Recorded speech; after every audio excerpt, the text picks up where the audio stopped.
House of Healing. Home, enthusiasm, attitude, loyalty, integrity, networking, glory. House of Healing.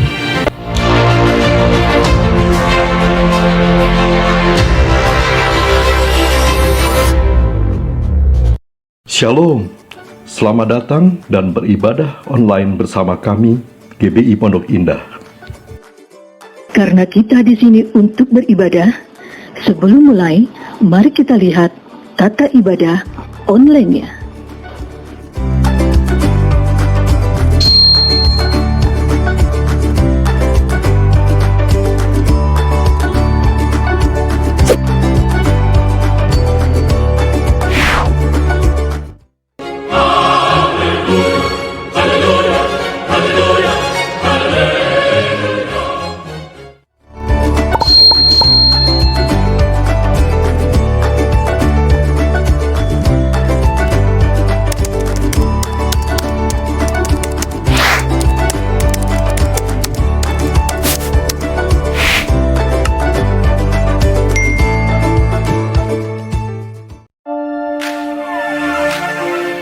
Mari mencegah penyebaran COVID-19 dengan menjalankan protokol kesehatan 5M secara ketat. 1. Selalu memakai masker dimanapun Anda berada. 2. Selalu mencuci tangan menggunakan sabun. 3. Selalu menjaga jarak 1-2 meter. 4. Menghindari kerumunan. 5. Membatasi mobilitas, diam di rumah saja.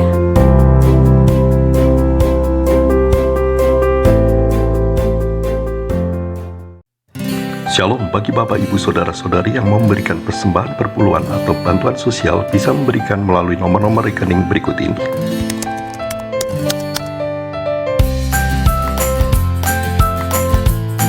Atau bisa juga dengan memindai QR Code berikut ini.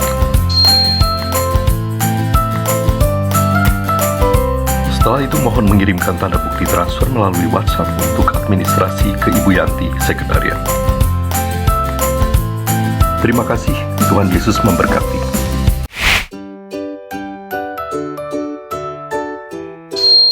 Shalom, mohon perhatikan jadwal kul berikut ini.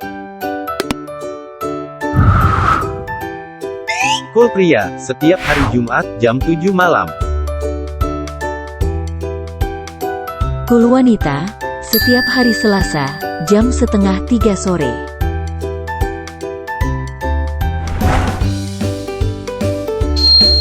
Kul pasangan suami istri, setiap minggu keempat. Hari Sabtu, jam 10:30 pagi. Kul sekolah minggu, 2 minggu sekali, hari Minggu, jam 4 sore. Kul generasi Yeremia, 2 minggu sekali, hari Sabtu, jam 4:30 sore. Kul Umas, setiap hari Rabu jam 2:30 sore.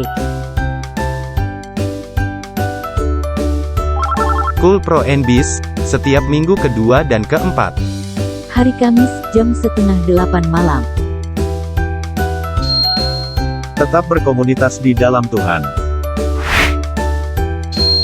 Jemaat dimohon bergabung. Melalui kul, ada kesatuan hati, kita akan tumbuh bersama, dan akan memenangkan jiwa bagi Tuhan Yesus. Untuk info selanjutnya, jemaat bisa menghubungi Ibu Yanti di WhatsApp dengan nomor 083 kali 1547 686.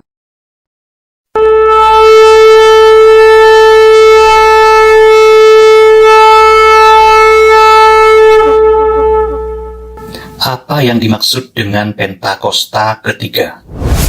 Pentakosta ketiga adalah pencurahan Roh Kudus yang dahsyat di zaman now, melebihi yang terjadi di Azusa Street. Pentakosta ketiga akan mengakibatkan penuaian jiwa yang terbesar dan yang terakhir sebelum Tuhan Yesus datang kembali.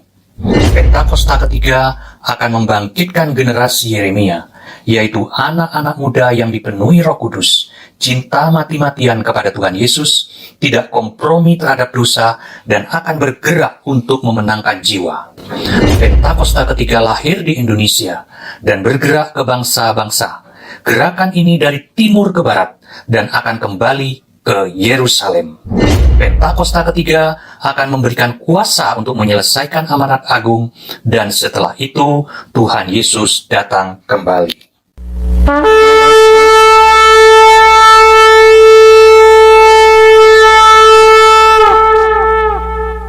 Mazmur 91. Dalam lindungan Allah.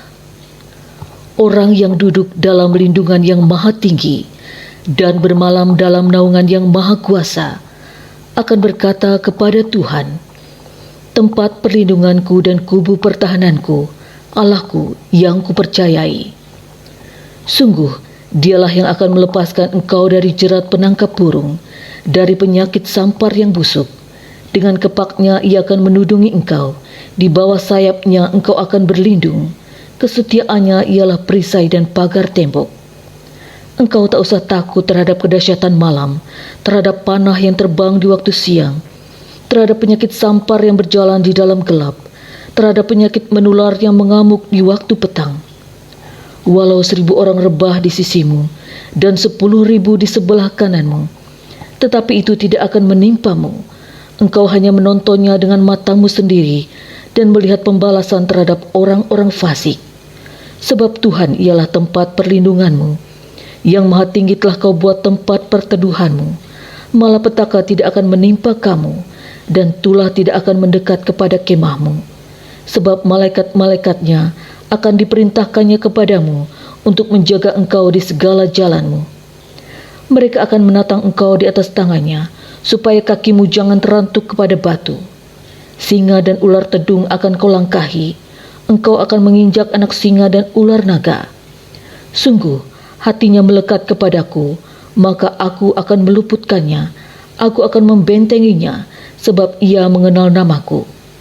Bila ia berseru kepadaku, aku akan menjawab, aku akan menyertai dia dalam kesesakan, aku akan meluputkannya dan memuliakannya. Dengan panjang umur akan kukenyangkan dia, dan akan kuperlihatkan kepadanya keselamatan daripadaku. Shalom saudara, percakapan mengenai pencurahan Roh Kudus telah menjadi salah satu topik yang sangat sering dibahas. Berhubungan dengan ini, salah satu pokok diskusi yang sering kali muncul adalah mengapa ada istilah Pentakosta ketiga.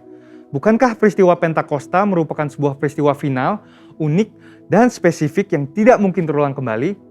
Mari kita telusuri apa yang Alkitab katakan mengenai hal tersebut. Insan Pentakosta memahami bahwa pencurahan Roh Kudus bukanlah sebuah peristiwa yang final dan yang tidak mungkin terulang lagi, melainkan sebagai penggenapan awal dari janji Bapa, yakni pencurahan Roh Kudus sebagaimana juga telah dinubuatkan dan perjanjian lama, yaitu yang masih dan akan terus berlangsung sampai kedatangan Tuhan Yesus yang kedua kalinya. Alkitab pun menunjukkan, meskipun tidak semua, tetapi ada nubuatan tertentu di mana penggenapan dari nubuatan tersebut terjadi berulang kali. Ini berarti bahwa ketika nubuatan tersebut terjadi dalam suatu kurun waktu, bukan berarti nubuatan tersebut sudah tidak ada pengenapannya lagi. Justru pengenapan awal dari sebuah nubuat berperan sebagai model atau contoh yang menunjukkan betapa luar biasanya potensi dari pengenapan itu nantinya. Inilah yang kita kenal dengan multiple fulfillment of prophecy. Contohnya peristiwa pencurahan Roh Kudus secara luar biasa yang terjadi di kamar loteng atas di Yerusalem. Pada waktu itu, kejadian ini sangat dramatis sehingga menarik perhatian banyak orang yang saat itu sedang berziarah ke Yerusalem untuk merayakan hari raya Yahudi. Namun, apakah ini merupakan penggenapan akhir dari nubuatan Yoel? Mengingat bahwa masih ada beberapa aspek yang belum terpenuhi dalam nubuatan Yoel dalam peristiwa Pentakosta, yang diantara lainnya adalah pertama, bahwa Roh Kudus belum dicurahkan atas semua manusia, melainkan hanya dalam kelompok yang terbatas dan dalam cakupan area yang terbatas. Yang kedua adalah tanda-tanda heran di langit dan di bumi yang tidak nampak dalam peristiwa Pentakosta. Dan yang ketiga adalah bahwa hari Tuhan belum datang, yaitu hari di mana Tuhan Yesus akan datang dan duduk di tahtanya sebagai hakim yang adil. Pasca pencurahan Roh Kudus di kamar loteng atas, Petrus dalam khotbahnya di Kisah Para Rasul 2 ayat 38-39 berkata, "Maka kamu akan menerima karunia Roh Kudus, sebab bagi kamulah janji itu, dan bagi anak-anakmu, dan bagi orang yang masih jauh, yaitu sebanyak yang akan dipanggil oleh Tuhan Allah kita." Albert Barnes mengatakan bahwa pernyataan dalam ayat tersebut tidak terbatas hanya kepada orang-orang Yahudi, melainkan berlaku juga bagi generasi yang masih jauh, yakni generasi di masa kini, dan juga bagi orang-orang non-Yahudi atau Gentiles. Dengan pemahaman ini, kita dapat menyimpulkan bahwa penggenapan akhir dari nubuatan Yoel tidak berhenti di peristiwa Pentakosta di kamar loteng, tapi juga terjadi di awal abad ke-20 melalui peristiwa Azusa Street Revival yang merupakan Pentakosta kedua, dan sekali lagi sedang terjadi dalam era kita sekarang ini. Pentakosta ketiga sedang dan akan terus terjadi dalam cakupan area yang mendunia. Peristiwa ini juga akan disertai oleh tanda-tanda heran dan ajaib, dan akan mengarah kepada kedatangan Kristus yang kedua kalinya. Tentunya istilah Pentakosta ketiga bukanlah istilah yang dibuat-buat oleh Bapak Pendeta Dr. Insinyur Niko Nyotra Harjo sebagai hamba Tuhan yang menerima tuntunan dan visi ini, melainkan berdasarkan presiden penggunaan terminologi Pentakosta kedua yang sudah dikenal sejak awal abad ke-20. Beberapa catatan dokumentasi penting yang mencatat hal ini adalah Australasian Record, volume 39, nomor 19, yang menuliskan sebuah artikel berjudul "The Second Pentecost Will Be Even Greater Than the First". Wesley Mylan juga menyebutkan peristiwa Pentakosta kedua dalam bukunya The Latter Rain Covenant. Frank Bartleman dalam bukunya How Pentecost Came to Los Angeles juga menggambarkan dahsyatnya pencurahan Roh Kudus yang terjadi di Azusa Street sebagai Pentakosta kedua. Dan buku Passover, Pentecost, and Parousia, di mana yang menjadi editor adalah para profesor aliran Pentakosta dari Pentecostal Theological Seminary, juga menyebutkan Azusa Street sebagai Pentakosta kedua. Jadi, dengan adanya presiden terminologi Pentakosta kedua ini, maka jika seseorang menolak Pentakosta ketiga atas dasar bahwa Pentakosta tidak berulang, itu artinya dia juga menolak Pentakosta kedua, yang sama dengan menolak gerakan Pentakosta secara keseluruhan. Tentunya, untuk sebuah kegerakan bisa disebut sebagai peristiwa Pentakosta, ada 3 kriteria yang harus dipenuhi. Yang pertama adalah peristiwa Pentakosta bersifat masif, ekspansif, dan multi-etnis. Yang kedua adalah penekanan terhadap bahasa roh dan manifestasi kuasa Roh Kudus. Dan yang ketiga adalah bahwa peristiwa Pentakosta harus memiliki korelasi langsung dengan penuntasan amanat agung.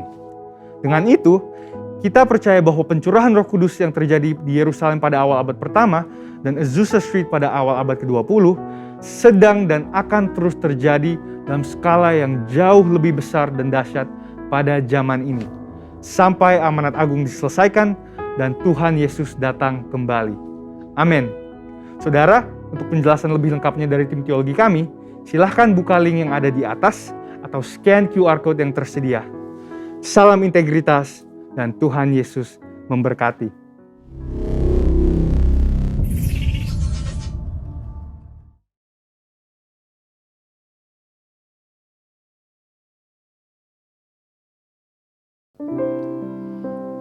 Shalom, selamat pagi Bapak Ibu Saudara. Saya percaya pagi ini kita semua diberkati oleh Tuhan. Dan biarlah pagi ini Bapak Ibu Saudara, mari kita siapkan hati untuk kita masuk dalam ibadah online GB Pondok Indah Raya yang 1A. Dan biarlah hati kita untuk tetap lebih mengasihi Tuhan, lebih lagi mencintai Tuhan dari waktu-waktu yang lalu.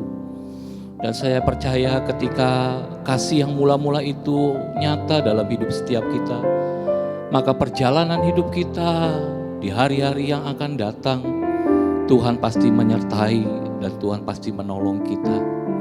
Mari kita berdoa sebelum kita mulai ibadah pagi ini. Bapa, terima kasih untuk pagi ini. Tiada kata-kata yang lebih indah selain kami mau katakan pagi ini kami mengasihi-Mu. Kami mencintai-Mu lebih daripada yang lain ya Tuhan. Tuhan, biarlah pagi ini ya Tuhan, pengurapan kasih-Mu boleh turun atas kami. Biarlah pada waktu saat kami menyembah Engkau, kami beribadah, bahkan kami memuji-muji Engkau ya Tuhan, Engkau mengasihi dan kasih kami Tuhan semakin hari semakin bertambah ya Tuhan dalam hidup setiap kami. Berkatilah ibadah kami ya Tuhan dari awal pertengahan sampai akhir. Biarlah nama-Mu saja yang dipermuliakan ya Tuhan. Dan Engkau hadir ya Tuhan dimanapun kami berada, baik yang ada di rumah-rumah, dimanapun kami berada Tuhan, lawat kami. Hadirat-Mu menyertai ibadah kami ya Tuhan. Bapa, terima kasih untuk pagi ini. Demi nama Tuhan Yesus Kristus kami berdoa dan mengucap syukur. Amin.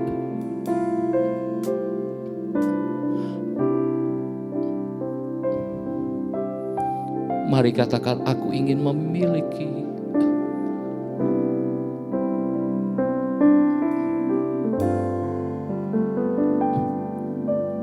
Aku ingin memiliki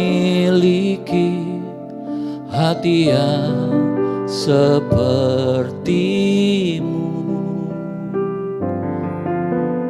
Aku rindu mengasihi seperti Kau mengasihi. Katakan sekali lagi. Aku ingin memiliki hati yang seperti-Mu.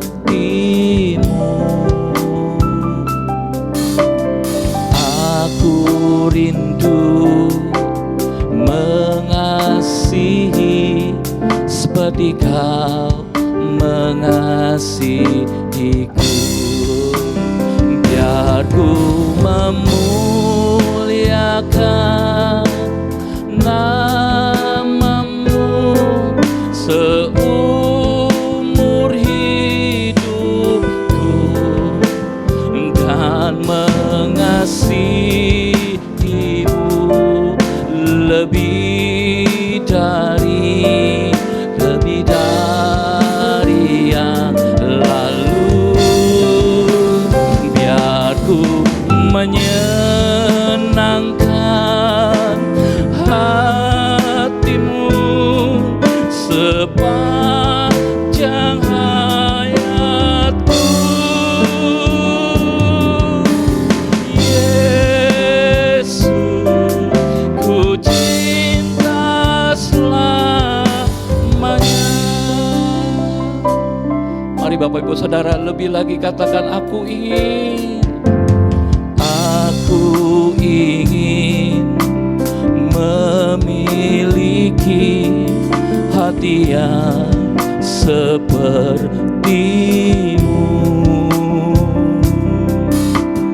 Aku rindu mengasihi seperti Kau mengasihiku. Biar ku memuliakan nama-Mu sepanjang hidupku. Biar ku mengasihi-Mu lebih dari yang lalu. Biar ku menyenangkan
Kami mau mengasihi-Mu ya Tuhan, lebih dari hari-hari yang telah kami lewati ya Tuhan. Dan biarlah hidup kami menyenangkan hati-Mu Tuhan. Dan biarlah pagi ini ya Tuhan, kami boleh terus menyenangkan-Mu ya Tuhan. Mari sembah Dia Bapak Ibu Saudara. Dimanapun Bapak Ibu Saudara berada, di rumah-rumah dimanapun berada, sembah Dia. Oh rabatakara laba syadara laba baba. Oh ria baba baba syadededede. Oh laba laba laba laba laba laba laba laba. Oh ria batakara laba syadakara laba laba laba laba laba laba laba laba. Mari yang sudah bisa berbahasa roh, sembah Dia dalam roh. Rabatakara laba syadara laba baba baba baba baba baba baba baba. Oh rabatakara laba syadara laba baba. Oh rabababababababababababa tokurulu syadara laba laba laba laba. Terima kasih ya Tuhan untuk kasih-Mu pagi ini menaungi setiap kami lebih dari minggu-minggu hari-hari yang lalu Tuhan. Oh rabatakara laba laba laba laba laba laba laba laba laba laba laba. Oh rabatakara laba baba baba baba baba baba tokurulu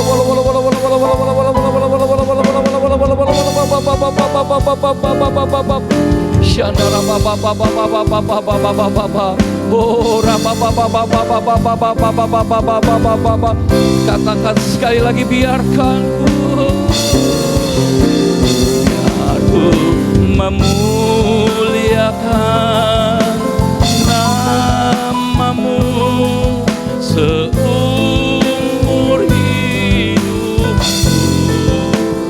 kan mengasihi-Mu hari ini lebih dari yang lalu.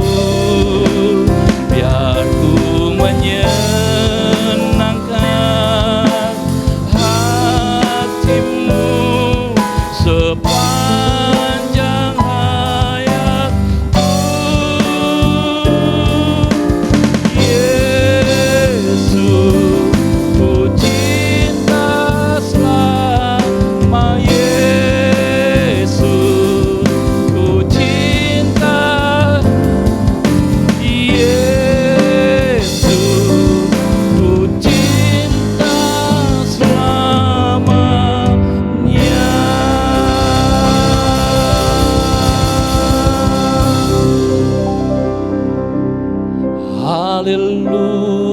Haleluya, terpujilah Tuhan. Haleluya, kekal selamanya. Haleluya, terpujilah Tuhan Allah Mahaku. Sekali lagi katakan haleluya. Haleluya, terpujilah Tuhan. Haleluya, kekal selamanya. Haleluya, terpujilah Tuhan Allah Mahaku. Kuasa yang ku mau, yang ku mau hanya menyenangkan-Mu. Biarlah seluruh hidupku berkenan kepada-Mu. Bukan emas, perak, bahkan permata, namun Kau segalanya yang terbaik di dalam hidup. Katakan sama-sama. Haleluya, terpujilah Tuhan. Haleluya, kekal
Dalam nama Tuhan Yesus, kami berdoa dan mengucap syukur. Haleluya.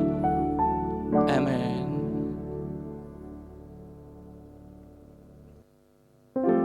Tepuk tangan bagi Tuhan. Bahwa Yesus adalah gunung batuku. Yang percaya katakan amin. Yang setuju katakan yes. Haleluya. Engkau dahsyat ya Tuhan. Engkau luar biasa ya Tuhan. Yuk katakan sama-sama. Kau gunung batuku dan kau kota bentengku, tak akan ku ragu. Kau menjamin hidupku, kau keselamatanku, dan kau pembelaku, tak akan ku takut. Kuasamu di dalammu, walau badai menerpa di dalam hidupku ini, namun tanganmu Tuhan mengangkatku tinggi. Kau Tuhan yang benar, tak pernah tinggalkan. Dahulu sekarang selamanya, janjimu tak berubah. Kau Alfa dan Omega, awal dan akhir. Semesta alam memuja Engkau Tuhan yang benar. Yang di rumah bolehkan tepuk tangan bagi Tuhan, katakan haleluya. Yes. Katakan sekali lagi, kau gunung batuku dan kau kota bentengku, tak akan ku ragu. Engkau menjamin hidupku, kau keselamatanku, dan kau belaku, tak akan ku takut. Kekuasamu di dalammu, walau badai menerpa di dalam hidupku ini, tanganmu Tuhan mengangkatku tinggi. Kau Tuhan yang benar, tak pernah tinggalkan. Dahulu sekarang selamanya, janjimu tak berubah.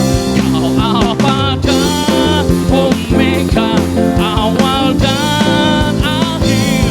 Semesta alam memuja Engkau Tuhan yang benar.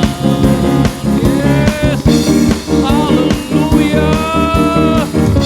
Yes, terima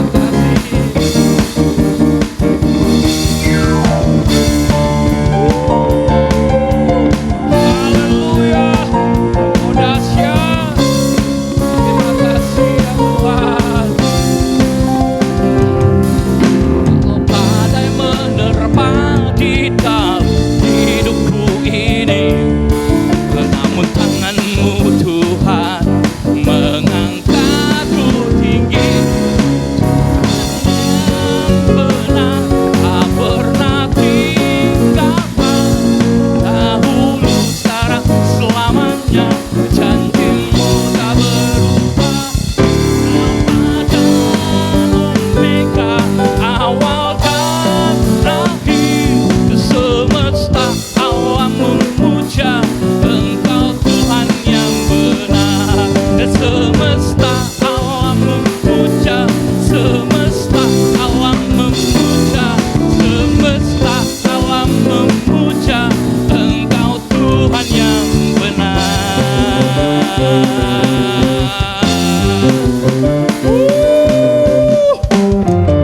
Yes. Yang di rumah berikan tepuk tangan, sorakan haleluya. Terima kasih Tuhan, Kau Tuhan yang benar. Dalam nama Tuhan Yesus, amin.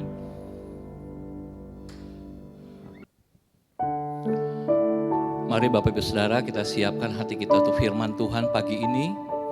Saya percaya firman Tuhan pagi ini akan memberkati Bapak Ibu Saudara. Mari kita buka hati kita siap terima benih firman Tuhan. Biarlah firman itu jatuh di tanah yang subur dan boleh berakar dan bertumbuh dan berbuah dalam hidup setiap kita. Mari kita berdoa. Bapa, terima kasih.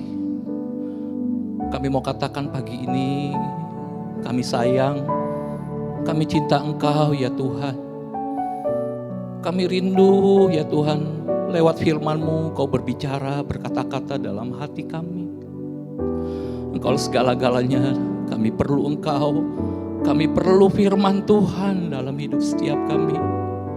Terima kasih, kami siap ya Tuhan. Dalam nama Tuhan Yesus kami berdoa, amin. Mari katakan, cinta Kau Yesus Tuhan,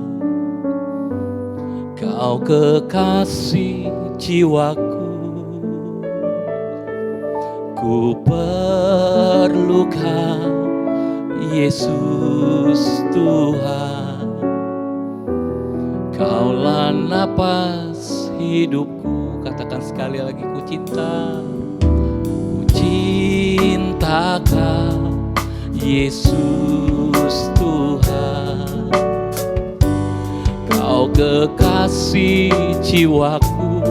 Terima kasih, ku perlu Kau Yesus Tuhan, Kaulah napas hidupku. Serukan nama Yesus.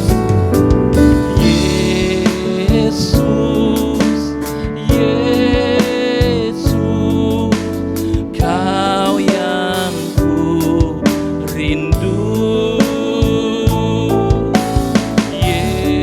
Yesus, Yesus, Kaulah segalanya. Mari Bapak Ibu Saudara yang di rumah lebih lagi katakan, ku cinta Engkau. Ku cinta Kau Yesus Tuhan, Kau kekasih jiwaku. Kami perlu Engkau, ku perlu Kau Yesus Tuhan, Engkaulah napas hidupku. Mari yang di rumah serukan namanya. Yesus, Yesus, Kau yang ku rindu. Yesus, Yesus, Kaulah segala. Sekali lagi katakan Yesus, Yesus.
Segalanya dalam hidup kami.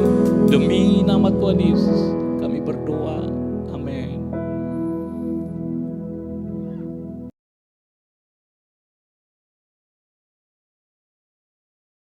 Shalom Bapak Ibu Saudaraku dikasih oleh Tuhan. Selamat hari Minggu. Puji Tuhan, kita bersyukur hari ini kalau kita mendengar satu berita bahwa kita sudah ada di PPKM level yang pertama. Puji Tuhan, semua doa-doa daripada kita semua, Bapak Ibu semua, saudara-saudari sekalian, sungguh luar biasa. Pada saat kita bertekun sehati, doa sama-sama, maka kemuliaan Tuhan turun. Dan Tuhan menjawab setiap doa-doa kita. Nah, kita akan terus berdoa. Nah, Bapak Ibu saudaraku dikasih oleh Tuhan, hari ini satu tema khotbah yang Tuhan taruh dalam hati saya berbicara adaptasi perubahan. Nah, Bapak Ibu saudaraku dikasih oleh Tuhan, masalah dalam kehidupan yang sering kali kita hadapi adalah sebuah perubahan. Dunia bergerak disertai perubahan. Nah, baru-baru ini Bapak Presiden Jokowi menghadiri konferensi tingkat tinggi ya untuk adaptasi mengalami perubahan iklim di Glasgow, Skotlandia. Nah, kita melihat bagaimana perubahan demi perubahan itu bisa terjadi karena dunia sedang menghadapi semuanya ini. Nah, tetapi firman Tuhan berkata dalam Roma 12 ayat yang kedua, kita baca firman Tuhan terlebih dahulu, dikatakan, janganlah kamu menjadi serupa dengan dunia ini, tetapi berubahlah oleh pembaruan budimu, sehingga kamu dapat membedakan manakah kehendak Allah, apa yang baik, yang berkenan kepada Allah, dan yang sempurna. Nah, Bapak Ibu, Tuhan izinkan satu perubahan itu bisa terjadi, supaya kita betul-betul bisa mengerti ya apa yang merupakan kehendak Tuhan, yang berkenan ya, dan yang baik dan yang sempurna. Nah, hari-hari ini kita perlu mengerti apa yang Tuhan izinkan terjadi melalui satu perubahan. Nah, saya mengambil contoh begini, perubahan ya, kita bicara metamorfosa. Nah, Bapak Ibu sudah banyak mengetahui, kita belajar sejak SMP bagaimana kita belajar biologi ya, bagaimana seekor ulat bisa berubah menjadi kepompong, dan setelah menjadi kepompong menjadi kupu-kupu yang sangat indah. Itu metamorfosa. Nah, apa yang terjadi ya? Ada satu penyesuaian ya, menghadapi satu perubahan di mana ulat itu menjadi kepompong dan kepompong menyesuaikan bisa menjadi kupu-kupu. Nah, itu perubahan yang terjadi karena mampu untuk beradaptasi. Nah, apa yang terjadi sejak dalam kitab Kejadian, bagaimana ular ya, pada waktu Tuhan berhadapan dengan ular. Ular diberikan makan kebenaran, tapi tidak mau berubah. Dan kita melihat tidak mampu ular itu beradaptasi, sehingga terus hidup di dalam dosa. Nah, tetapi apa yang dilakukan oleh ulat? Nah, ulat dari awal dia makan daun-daun yang segar, ya. Kemudian dia menjadi insek, ya. Kemudian dia ikuti perubahan tuh, dia mengalami masa inkubasi, lalu menjadi kepompong, dan setelah kepompong menjadi kupu-kupu yang indah, yang kita bisa nikmati semua.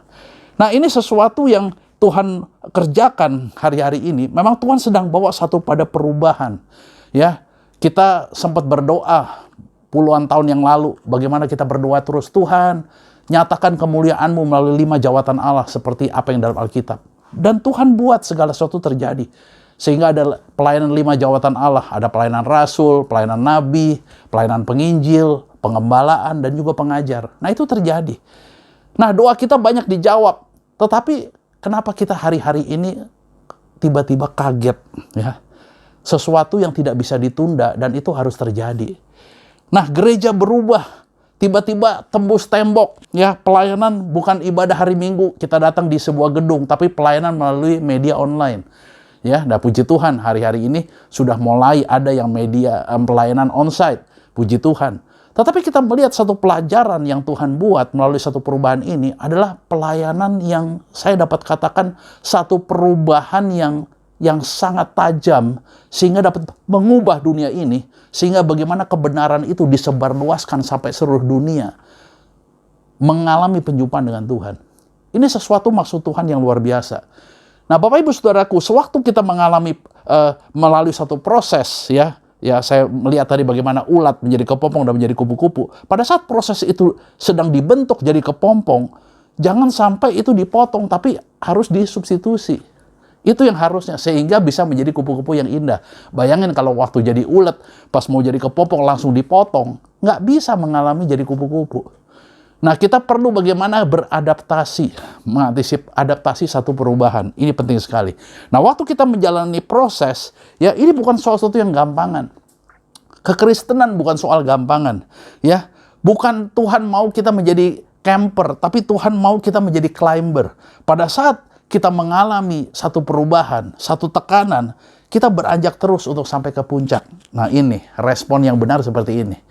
Nah, kita melihat apa yang dialami contoh di dalam Alkitab ya. Setelah lawatan Allah terjadi di Gunung Karmel, ya, Elia luar biasa, ya.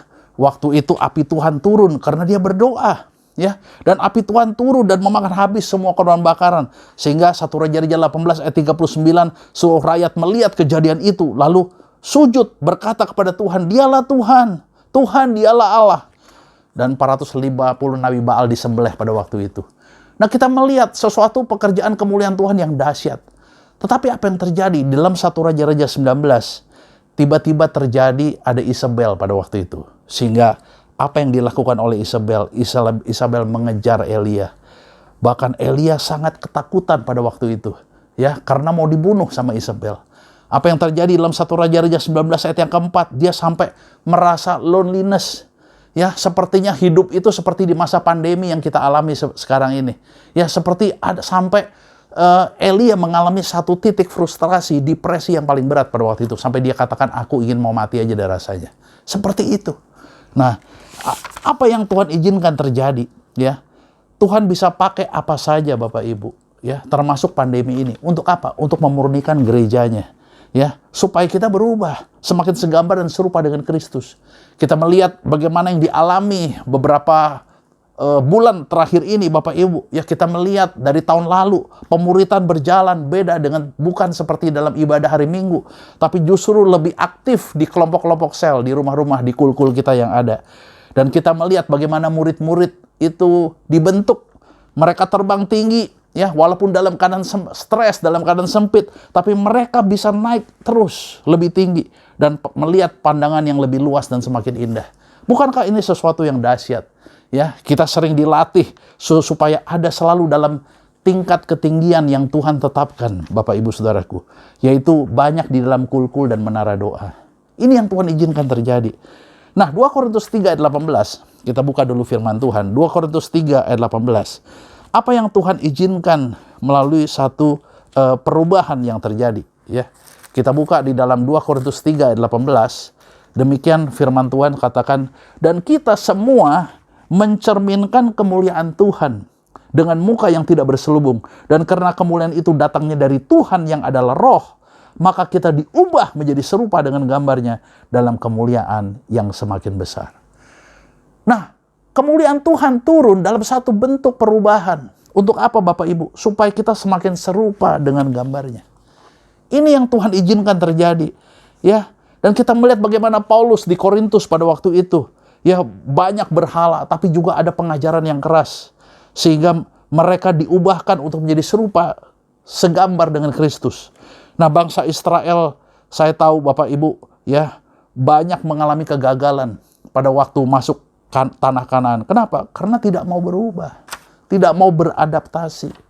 Ya, nah kita melihat contohnya apa? Sewaktu mereka keluar dari Mesir, ya, mereka sampai ke Laut Teberau dan pada waktu itu dikejar oleh tentara Mesir.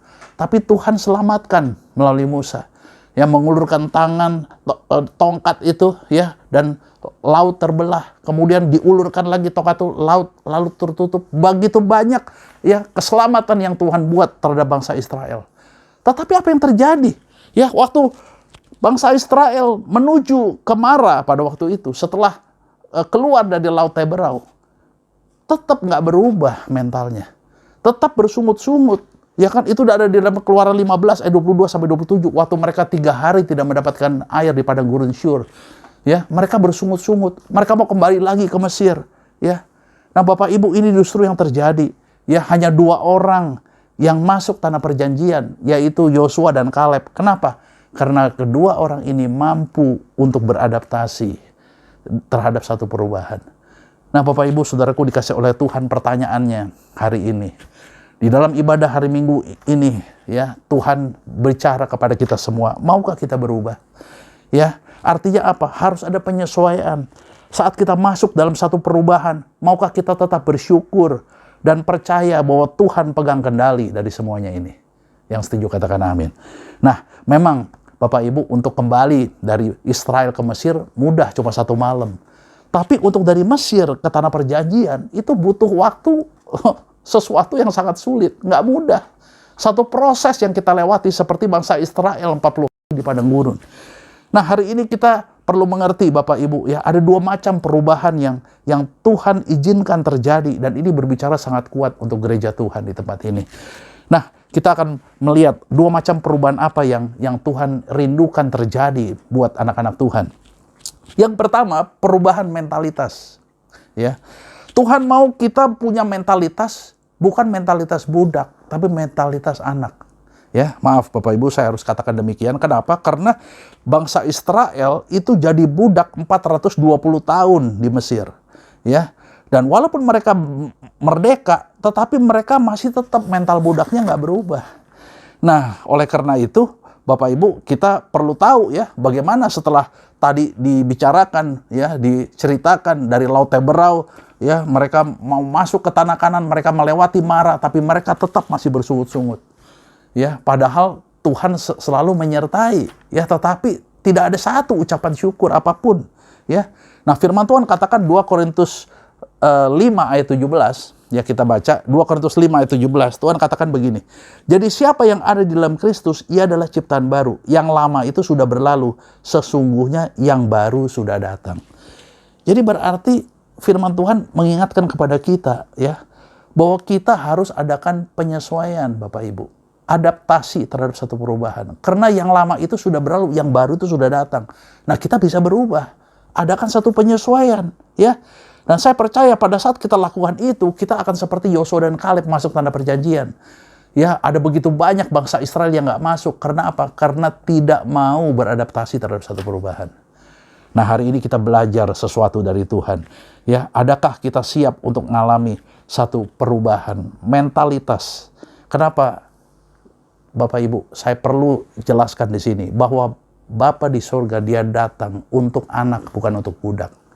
Ya, kita diciptakan segambar dan serupa dengan Kristus. Bahwa kita nih ditebus oleh Tuhan Yesus. Ya, malaikat buat dosa dibuang, tapi manusia ditangisi oleh Tuhan, ditebus. Jadi kita ini sangat berharga. Dia datang untuk anak, bukan untuk budak. Oleh karena itu tidak ada lagi mental budak dalam hidup kita, tapi kita punya mental anak, yaitu penuh dengan ucapan syukur. Yang setuju katakan amin. Jadi yang pertama yang Tuhan mau adalah perubahan mentalitas. Dan yang kedua yang Tuhan izinkan terjadi, ya, melalui satu situasi perubahan yang terjadi saat ini, yaitu perubahan dalam penyembahan. Nah, sikap hati kita, saya mau tanya Bapak Ibu, apakah kita tetap masih menomorsatukan Tuhan dalam setiap keadaan? Ini pertanyaannya. Ya, apakah kita tetap masih bisa menyembah Tuhan, memahami bahwa Tuhan berdaulat atas dunia ini? Ini pertanyaannya. Ya, memang saya mengerti tidak mudah untuk menanggalkan keakuan, kesombongan, ya, tidak mudah karena kita hidup di dunia yang penuh dengan materi, ya, penuh juga dengan berhala, sesuatu yang selalu kita lihat, ya, yang kelihatan itu sepertinya kayaknya lebih berarti karena kita hidup di dunia ini. Tapi Bapak Ibu, Tuhan lebih suka apa yang tidak kelihatan. Ini yang kita perlu ngerti. Ya, karena Bapa mengasihi, dia turun untuk anaknya. Ya, nah, peperangan yang paling terbesar, ya, dalam Tuhan, yaitu peperangan melawan Mamon. Ya, Matius 6 ayat 24. Nah, Bapak Ibu, saya udah membaca firman Tuhan dari Matius pasal 6 ayat 24. Ini peperangan tingkat tinggi, ya, yang sedang terjadi. Ya, sehingga apa yang membuat kita nggak bisa masuk dalam penyembahan. Nah, ini penting kita perlu mengerti. Nah, Matius 6 ayat 24, Tuhan berfirman begini, tidak seorang pun dapat mengabdi kepada dua tuan. Karena jika demikian, ia akan membenci yang seorang dan mengasihi yang lain. Atau ia akan setia kepada yang seorang dan tidak mengindahkan yang lain. Kamu tidak dapat mengabdi kepada Allah dan kepada Mamon. Bapak Ibu, kita nggak bisa mendua hati. Ya, kita harus pilih salah satu. Nah, kalau saya ditanya, Bapak Ibu Saudaraku dikasih oleh Tuhan, saya akan pilih Tuhan. Ya. Ya, kenapa? Karena Mamon itu, ya, itu akarnya apa? Ketamakan, iri hati, pelit. Nah, itu Mamon. Ya, tapi kita nggak mau menyembah Mamon, kita mau menyembah Tuhan. Nah, oleh karena itu, Mazmur 138 ayat yang kedua, satu ayat lagi. Tuhan mengingatkan kepada kita, Mazmur 138 ayat yang kedua. Tuhan katakan ini, Raja Daud ini yang katakan seperti ini, aku hendak sujud ke arah bait-Mu yang kudus dan memuji nama-Mu. Ini hati seorang penyembah. Oleh karena apa? Oleh karena kasih-Mu dan oleh karena setia-Mu. Sebab Kau buat ya namamu dan janjimu itu melebihi segala sesuatu. Jadi waktu kita masuk dalam penyembahan, maka Tuhan, janji-janji Tuhan itu melebihi segala sesuatu yang ada di dunia ini. Maukah kita dapatkan seperti itu?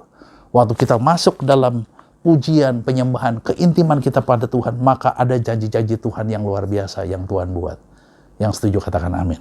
Nah, Bapak Ibu Saudaraku dikasih oleh Tuhan, mari kita sama-sama mau berdoa pada pagi hari ini agar kita dapat hidup berkenan ya dan mudah beradaptasi dengan satu perubahan ya, dengan maksud Allah untuk memurnikan gerejanya untuk kita menjadi segambar dan serupa dengan Kristus. Mari kita tundukkan kepala kita berdoa. Bapa dalam surga, kami mengucap syukur dan terima kasih. Engkau sangat baik, Engkau teramat baik. Engkau banyak mengajar kami untuk mengadaptasi, memasuki dalam satu perubahan. Tuhan, seringkali kami melihat ke belakang. Seringkali kami banyak menimbang, Tuhan, pada saat kami masuk ke satu perubahan. Tuhan, ampuni segala kesalahan kami. Kami mau memiliki mental seorang anak yang penuh dengan pengucapan syukur. Apapun yang kami alami, kami mampu, Tuhan, untuk bisa beradaptasi terhadap satu perubahan. Kami tahu bahwa Engkau sedang memurnikan gerejamu hari-hari ini, untuk kami semakin segambar dan serupa dengan Kristus.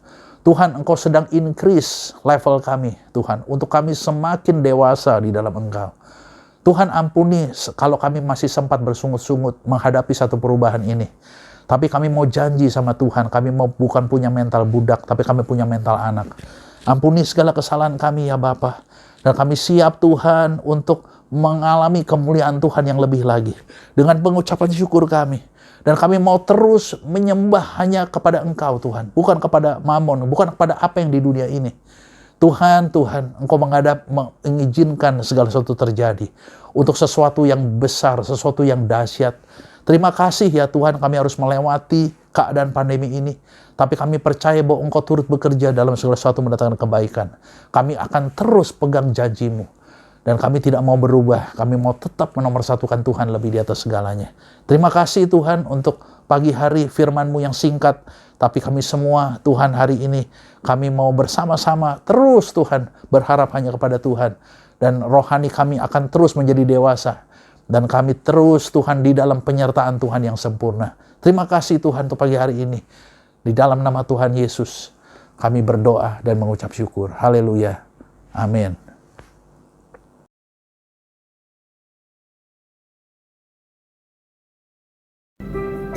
Puji Tuhan, Bapak Ibu Saudaraku, kita masuk dalam perjamuan kudus. Boleh siapkan roti atau biskuit, anggur atau teh. Puji Tuhan. Mari kita baca dulu firman Tuhan dalam kitab 1 Korintus 11 ayat 26 sampai 28. Sebab setiap kali kamu makan roti ini dan minum cawan ini, kamu memberitakan kematian Tuhan sampai Ia datang. Jadi barang siapa dengan cara yang tidak layak dia makan roti atau minum cawan Tuhan, ia berdosa terhadap tubuh dan darah Tuhan. Karena itu hendaklah tiap-tiap orang menguji dirinya sendiri, dan baru sudah itu ia makan roti dan minum dari cawan itu. Nah, dari ketiga ayat firman Tuhan ini, Tuhan mengingatkan kepada kita, setiap kita masuk dalam perjamuan kudus, kita punya komitmen sama Tuhan bahwa kita mau memberitakan kematian Tuhan, bahwa Dia banyak mencurahkan darah untuk mengampuni dosa kita. Yang kedua, kita introspeksi, kita menguji diri kita supaya kita tidak dihukum bersama-sama dengan dunia. Nah, hari ini kita masuk dalam doa. Bapa, kami mengucap syukur bahwa Engkau telah mati bagi dosa-dosa kami. Terima kasih ya Tuhan bahwa Engkau membesarkan kami semua dari sejak kecil kami dilahirkan di muka bumi ini. Kamu dibesarkan dan kami mengucap syukur untuk pertolongan dan penyertaan-Mu. Kami mendapatkan pendidikan yang baik, kami punya orang tua yang baik. Lalu kami sempat bekerja dan setelah itu kami berkeluarga. Tapi di tengah dalam perjalanan kami sempat jatuh dalam dosa. Dan Tuhan katakan upah dosa adalah maut. Tuhan, Engkau menggantikan diri kami ya Tuhan, dengan Engkau disalib, dengan banyak mencucurkan darah untuk mengampuni dosa. Betapa baiknya Engkau Tuhan, ampuni segala kesalahan kami ya Bapa. Mari kita ambil waktu sejenak, kita minta ampun di hadapan Tuhan. Sekiranya ada hal tidak berkenan dari pikiran, perkataan, dan perbuatan. Tuhan, kami minta ampun di hadapan-Mu ya Bapa. Oh rasyantara batakure karasyatara, segala dosa-dosa kami ya Tuhan. Oleh kuasa darah-Mu Tuhan, ampuni segala kesalahan kami. Terima kasih Engkau mendengar setiap doa daripada kekasih-kekasih-Mu ya Tuhan. Kami minta ampun di hadapan-Mu. Tuhan, terima kasih. Terima kasih, Engkau sangat baik. Engkau mengampuni segala kesalahan kami, bahkan Engkau melayakkan kami untuk masuk dalam takhta-Mu yang kudus oleh kuasa darah-Mu. Terima kasih ya Bapa. Mari kita angkat roti di tangan kanan kita tinggi-tinggi. Demikian firman Tuhan. Sebab apa yang telah kuteruskan kepadamu telah aku terima dari Tuhan, yaitu bahwa Tuhan Yesus pada waktu malam ia diserahkan, dia mengambil roti, dan sudah itu mengucap syukur atasnya. Ia memecah-mecahkan dan berkata, inilah tubuhku yang diserahkan bagi kamu. Perbuatlah ini menjadi peringatan akan aku. Bapak Ibu Saudaraku dikasih Allah, bukankah roti yang telah dipecah-pecahkan ke persekutuan kita dengan tubuh Kristus? Mari kita makan bersama-sama dalam nama Tuhan Yesus.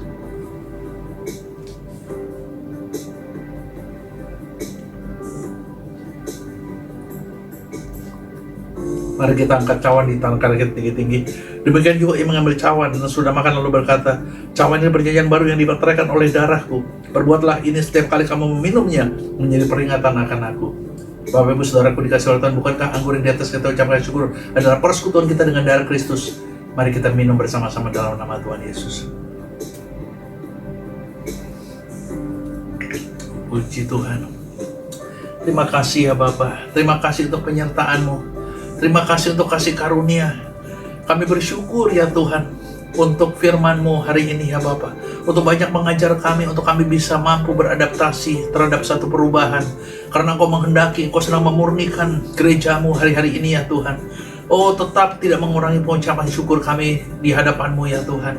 Tuhan, terima kasih ya Tuhan. Kami tidak mau memiliki mental seorang budak, tapi kami adalah anak-Mu ya Tuhan. Untuk kami tetap ada dalam pengucapan syukur kami. Dan Kau banyak mengajar kami untuk masuk terus dalam penyembahan yang sesungguhnya. Tuhan, terima kasih. Engkau sangat baik. Kami percaya janji-Mu itu ya dan amin. Terima kasih, berkati semua jemaat-Mu. Pengurapan Tuhan turun atas setiap jemaat-Mu. Yang sakit Tuhan sembuhkan, yang lemah Tuhan kuatkan, yang miskin Tuhan perkaya. Tuhan, berkat-Mu melimpah atas setiap jemaat-Mu. Terima kasih untuk pengurapan-Mu yang dahsyat. Kami serahkan dan percayakan hari ini semua ke dalam tangan-Mu ya Tuhan. Terima kasih Roh Kudus, terima kasih Tuhan Yesus yang baik. Terima kasih. Oh, rasyantara batakureka rasyantara. Irasyantara penuh melimpah ya Tuhan. Kemuliaan-Mu telah turun atas setiap kami. Terima kasih ya Bapa, terima kasih Roh Kudus. Terima kasih membuat kami terus semakin segambar dan serupa dengan Kristus. Dan saat ini Tuhan, sebelum kami pulang Tuhan, sebelum kami berpisah ya Tuhan, kami siap menerima berkat yang daripada-Mu. Mari kita angkat kedua tangan kita yang kudus di hadapan Tuhan. Kekasih-kekasih Tuhan, terimalah berkat damai sejahtera dan sukacita dari Bapa Surgawi. Kasih karunia Allah yang berlimpah-limpah di dalam Anak yang tunggal Tuhan Yesus Kristus, dengan persekutuan yang manis dengan Roh Kudus menyertai setiap hamba-hamba-Mu mulai hari ini sampai kita semua dijemput bersama-sama di awan-awan permai bahkan sampai kekal selama-lamanya. Dan kita semua yang percaya dan penuh pengharapan, kita katakan bersama-sama, amin. Puji Tuhan, terima kasih. Tuhan Yesus memberkati kita semua. Selamat hari Minggu. Haleluya. Shalom.